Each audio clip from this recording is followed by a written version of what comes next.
There are two clear needs for Syracuse in the transfer portal right now, regardless of position: defense and another big fish.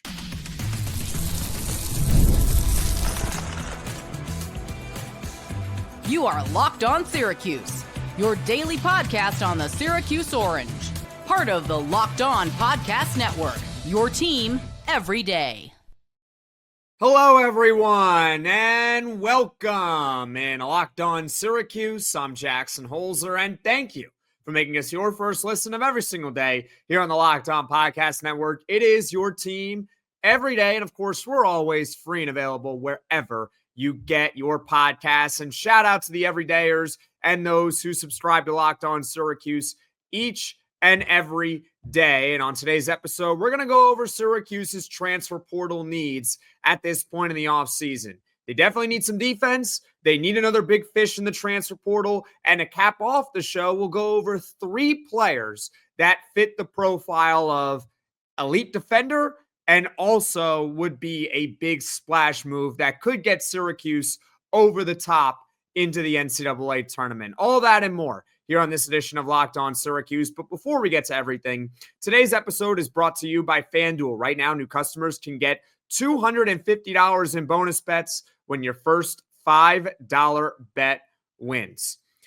I believe that Syracuse, this is optimistic, has upgraded its roster from a year ago. Granted, the roster last season, for one reason or another, was not very good. They won 13 regular season games. They won a game in the ACC tournament, and that was that.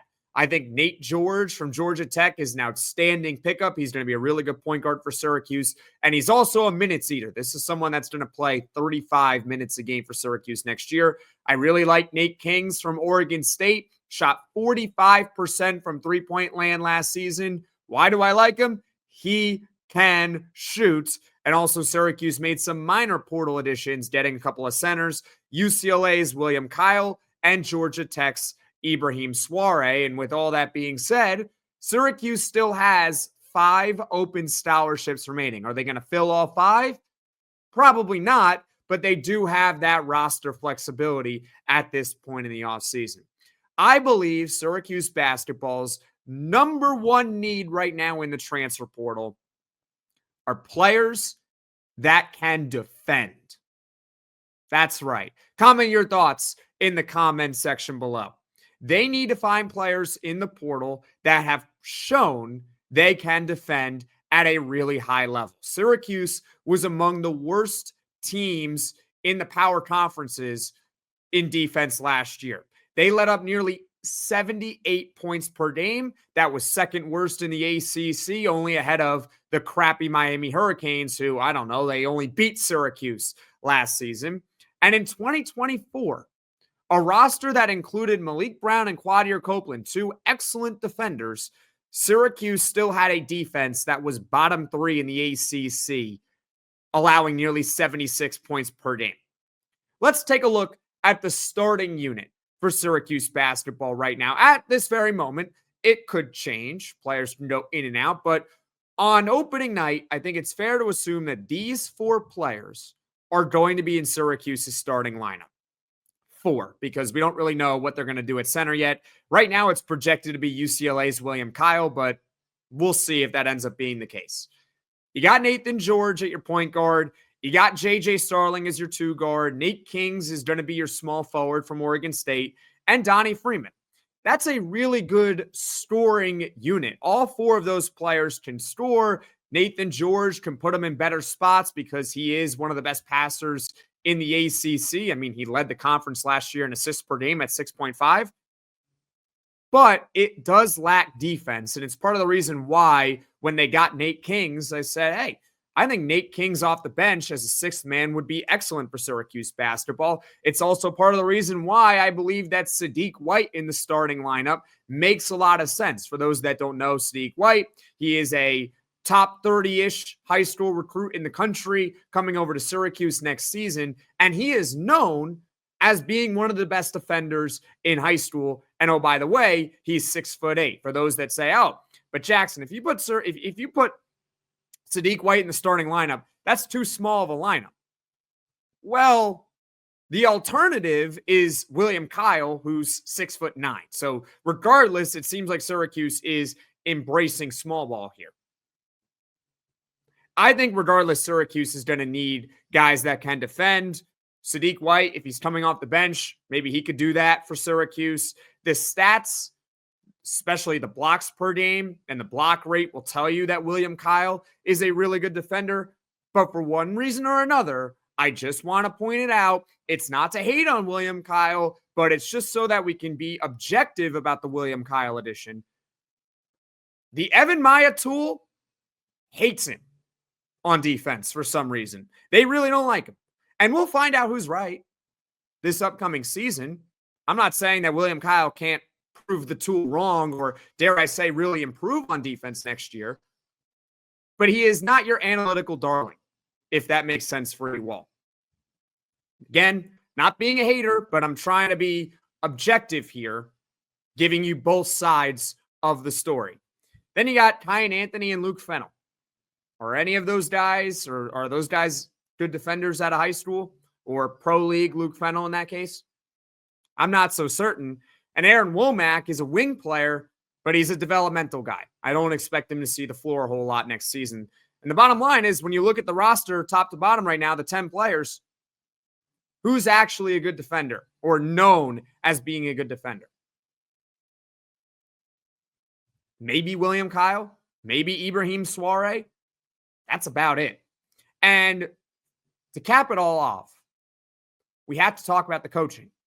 Syracuse did not make a coaching change this offseason. Adrian Autry is dead in year 3. But this coaching staff, in 2 years so far at Syracuse, has not shown that they can get the most out of their players, particularly on the defensive end.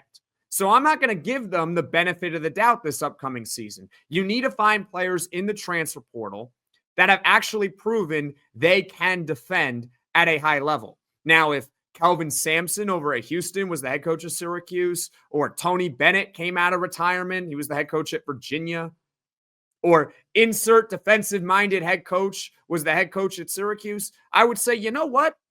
That guy always seems to have good defenses, so I don't really care what the analytics will tell you, what he did, what some player did at another school. Doesn't really matter to me, because that guy always has elite defenses. So he can either coach defenses really well, or he knows exactly what he's looking for in his personnel.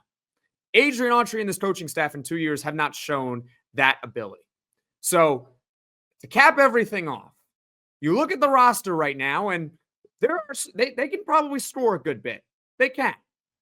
Naithan George can score, and he can pass. JJ Starling can certainly score. Donnie Freeman can score. Nate Kingz can score. Kyan Anthony might be able to score a lot off the bench. Do you have players that can really defend at a high level? Not really. And so Syracuse needs to attack the defensive end of the floor for the remainder of the transfer portal. What are your thoughts? Comment in the comments section below. Are you comfortable right now with Syracuse's roster, particularly on the defensive end? I want to hear from you in the comments section below. Now, coming up, we'll talk about how Syracuse needs a big fish in the portal. That's coming up next on Locked On Syracuse. The NBA playoffs are almost here, and FanDuel is giving new customers an incredible way to get in on the action. Right now, when you join FanDuel and place your first $5 bet, you'll get a $250 in bonus bets if your bet wins. I love how FanDuel makes betting so easy, whether it's picking my favorite team or diving into player props. My favorite team is the Miami Heat. I highly doubt they are going to win the NBA Finals, but it would be pretty cool if they did, and I can get some good odds on that over on FanDuel. Don't miss out. Head to FanDuel.com and claim your $250 in bonus bets today. The million-dollar question of this offseason: how much money does Syracuse have to spend on its roster? Right? Well, based on their additions, Naithan George, Nate Kingz, retaining JJ Starling, retaining Donnie Freeman, I think it's fair to assume that they are spending a lot more on this year's roster coming up than the previous roster. But now here's another question for you all. How much money does Syracuse have left to spend on players this offseason? And really, do they have enough money left to add another elite player in the transfer portal? Now, you might be watching or listening to this podcast and thinking to yourself or saying to yourself, Jackson, you're nuts. You're being crazy. You're being greedy. Syracuse has already done enough to be an NCAA tournament team. Maybe you do feel that way, but hear me out for a moment. Are you really against adding another elite player if you could? Like, just hypothetically speaking, if you could add another elite player, obviously he would have to fit Syracuse. Would you really be against it, even if you already feel that they are a tournament team? Hey, if you already feel they're a tournament team, then if you add another elite player, maybe you're better than just a tournament team. You could try to claim to me that they're a 5 seed in next year's tournament. So the bottom line is you can never have enough stars. You can never have enough elite players on a team. And there's always room for elite players. But let's say Syracuse is quote unquote out of money. They cannot afford any more elite players. I'm going to let you all in on a little secret about NIL, okay? Okay. There's no salary cap. Shout out to my dad for that one. There is no salary cap in NIL. If Syracuse wanted an elite player bad enough, they can't call up a donor or 2 or 3 and get the necessary funding required to get said elite player. Obviously, the elite player is also going to have to be interested in Syracuse. Don't get me wrong. But I say all this to say, I believe Syracuse needs another big-time transfer portal get. Another one at least on the magnitude of Naithan George, maybe even higher than Naithan George. Syracuse.com's Mike Waters, he wrote an article this morning about how Syracuse's portal additions so far should make J.J. Starling a better player. And he also, in that article, called J.J. Starling Syracuse's best player on the team. It's a great article. And I do believe that Nate Kingz and his shooting ability will open up space for J.J. Starling, and also the fact that Naithan George is really a true point guard that can do a little bit of everything is also going to help J.J. Starling because he can get him in the ball in the right spots. That being said, after reading that article, I asked a poll question at LO_Syracuse and on YouTube. And I wanted to gauge the fan base. Do you think that J.J. Starling is a good enough player or has at least at minimum shown that he is a good enough player to be the best player on a team that makes the NCAA tournament? Again, I'll rephrase.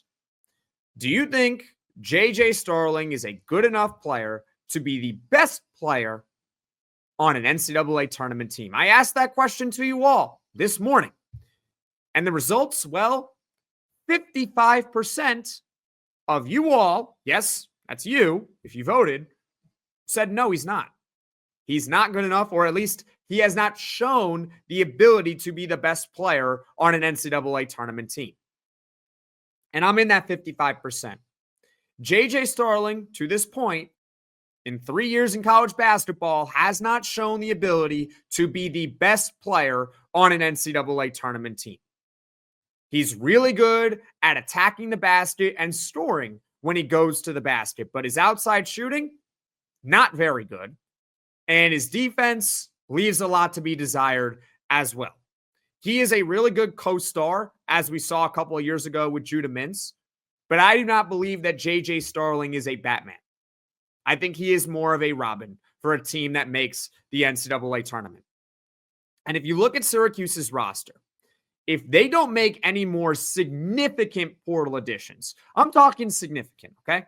And we'll get to some of the players. I'll spoil one for you, like Darrion Williams from Texas Tech, right? If they don't make any significant addition like that in the portal anymore, here's what needs to happen for Syracuse to really make the NCAA tournament. Number one, J.J. Starling, he improves significantly in his senior season, and he proves me wrong, and turns out he can be the best player on an NCAA tournament team for XYZ reason. I'd be happy with that. I'm a Syracuse fan. I'm a Syracuse alum. I would love if J.J. Starling proved me wrong.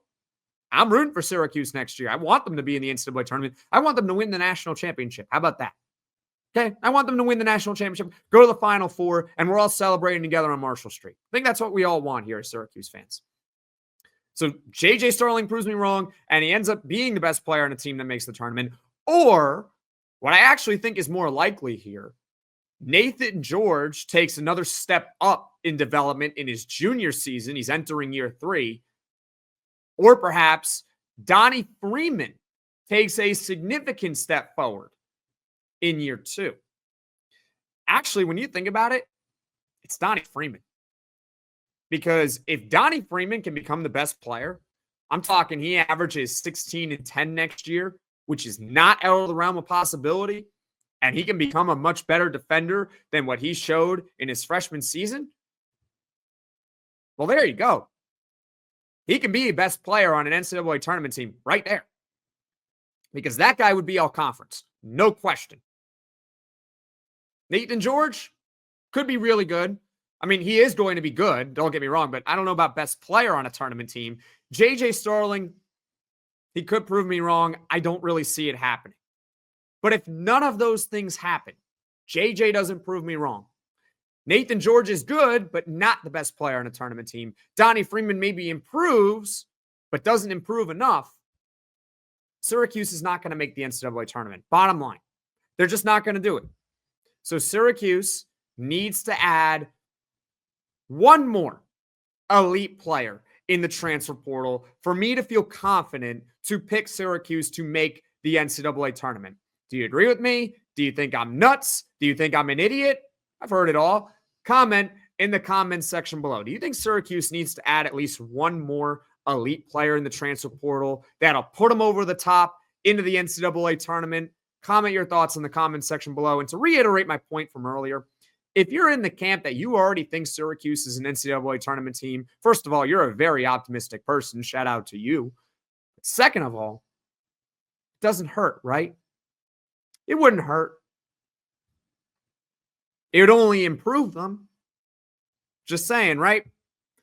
Coming up, we'll talk about some players that fit both those profiles. A big fish that can also defend. Stick with me here on Locked On Syracuse.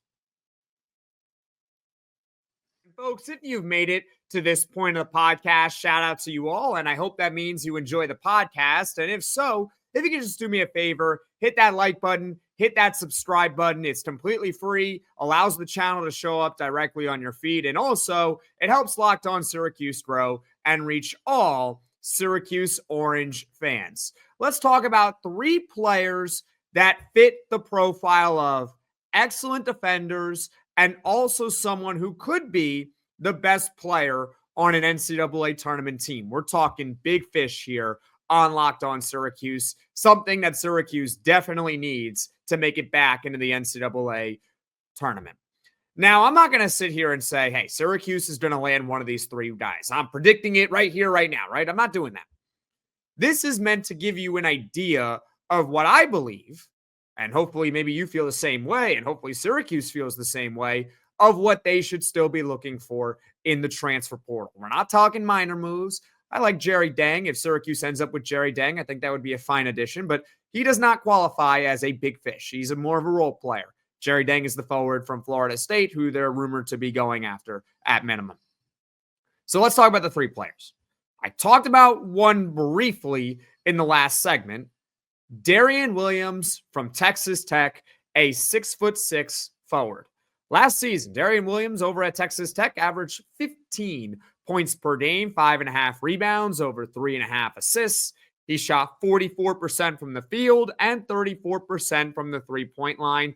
He's also a really good defender. He had an Evan Maya defensive rating of 1.98 last season. That means if Darrion Williams is on the floor with 9 average Division I basketball players, the team with Darrion Williams would be about 2 points better defensively per 100 possessions than the other team.